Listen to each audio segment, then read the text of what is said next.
Sungguh malang nasib seorang satpam di kota Bogor, Jawa Barat. Ia meregang nyawa di tangan anak majikannya sendiri. Korban ditemukan tewas mengenaskan di dalam pos jaga tempatnya bekerja. Di mana menurut polisi sebelum meninggal, korban ini sedang tidur. Namun kemudian dibangunkan pelaku yang langsung melakukan penganiayaan dengan senjata tajam. Peristiwa ini diketahui oleh rekan korban yang mendengar keributan pada Jumat 17 Januari 2025 dini hari. Dan saat dicek oleh saksi, tersangka sedang bergumul dengan korban yang sudah terluka parah.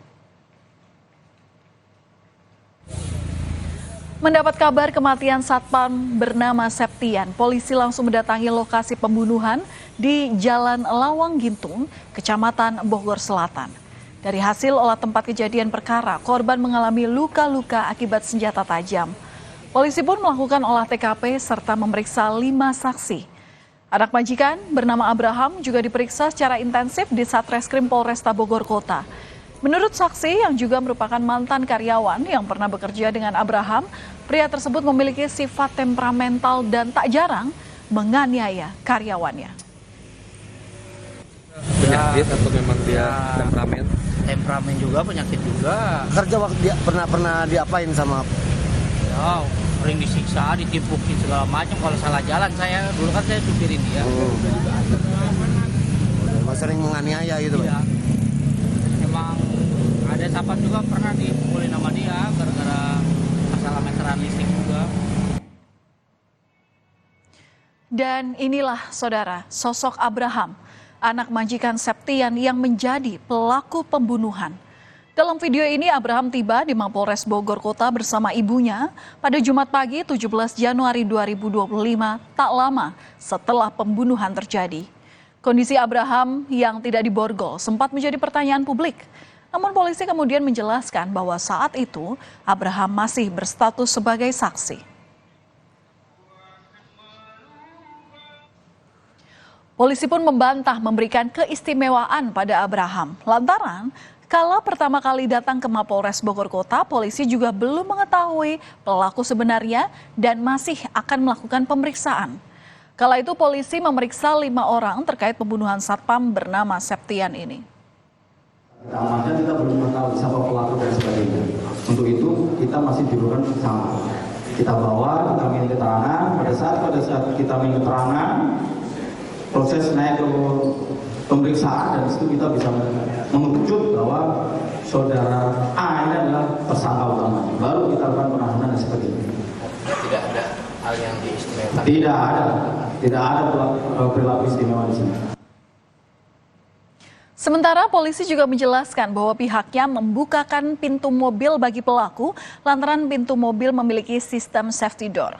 Kasat Reskrim Polresta Bogor Kota AKP Aji Risnaldi menjelaskan kenapa pintu itu harus dibukakan oleh anggota karena harus dibuka dari luar. Pintu mobil itu ada safety door-nya, jadi tidak bisa dibuka dari dalam, hanya bisa dibuka dari luar.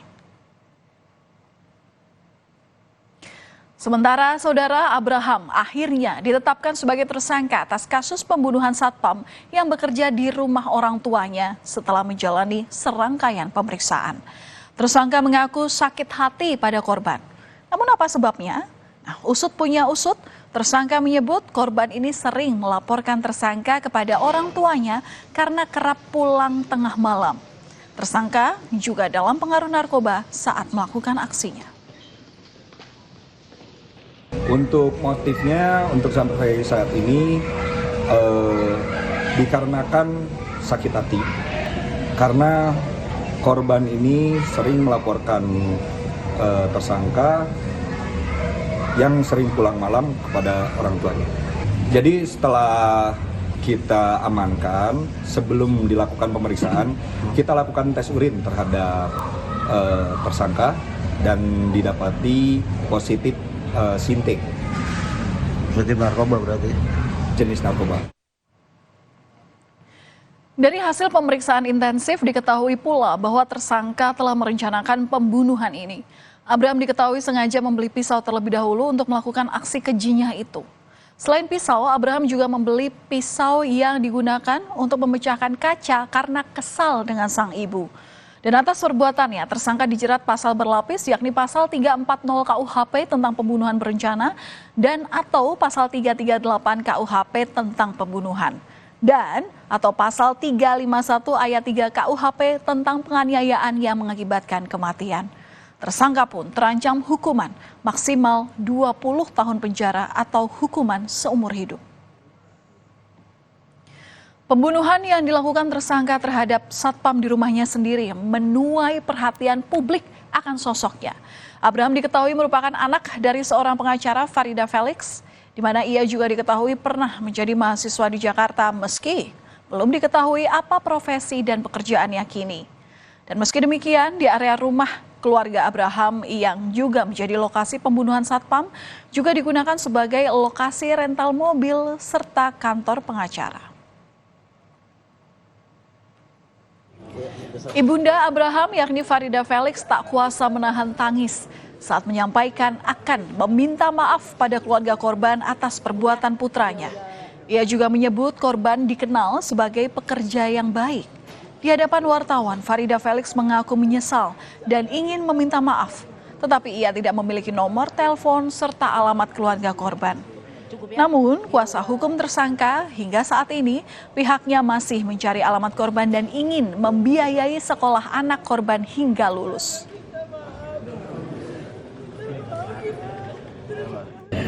Saya berlutut minta maaf kepada ibunya Septian karena anak saya melakukan itu di bawah kontrol obat-obat yang dimakannya. Berharap saya bisa bertemu dengan orang tuanya Septian, dengan istrinya Septian. Saya meminta maaf berlutut di hadapan mereka karena saya tak tahu alamat rumahnya, nggak tahu nomor teleponnya. Saya masih menunggu. Sementara jenazah satpam yang menjadi korban pembunuhan majikannya telah dimakamkan di dekat rumahnya yang ada di Kampung Cibarengkok, Desa Citarik, Kecamatan Pelabuhan Ratu, Kabupaten Sukabumi, Jawa Barat. Korban meninggalkan istri dan 4 anaknya yang kini berduka atas kematian tulang punggung keluarga. Menurut istri korban, ia terakhir kali berkomunikasi dengan Septian pada Kamis lalu untuk menanyakan kabar anaknya. Korban juga sempat berkeluh kesah dengan sang istri, termasuk niatnya untuk pindah kerja. Nggak pernah surat ada ancaman begitu, cuman kerja di situ tuh gimana ya, gaji suka telat katanya gitu, majikan suka marah-marah nggak jelas. Kata saya itu nyari lagi ya, kerjaan kan banyak, ya udah tanggung nanti aja katanya habis lebaran, itu aja ngeluhnya mah. Nggak ada anaknya begini, ibunya begini, enggak. Keluarga korban kini meminta keadilan. Harapannya tersangka diberi hukuman seadil-adilnya atas tindakan keji yang telah menewaskan korban bernama Septian. Keluarga korban pun meminta pertanggungjawaban terhadap keluarga tersangka. Dan sementara proses hukum tersangka juga terus bergulir hingga jatuh putusan yang setimpal dengan apa yang telah dilakukannya. Kami akan kembali usai jeda dengan informasi. Sepekan pasca kebakaran di Glodok Plaza, petugas gabungan kembali menemukan jenazah korban kebakaran Glodok Plaza. Total sudah ada 11 kantung jenazah yang diidentifikasi.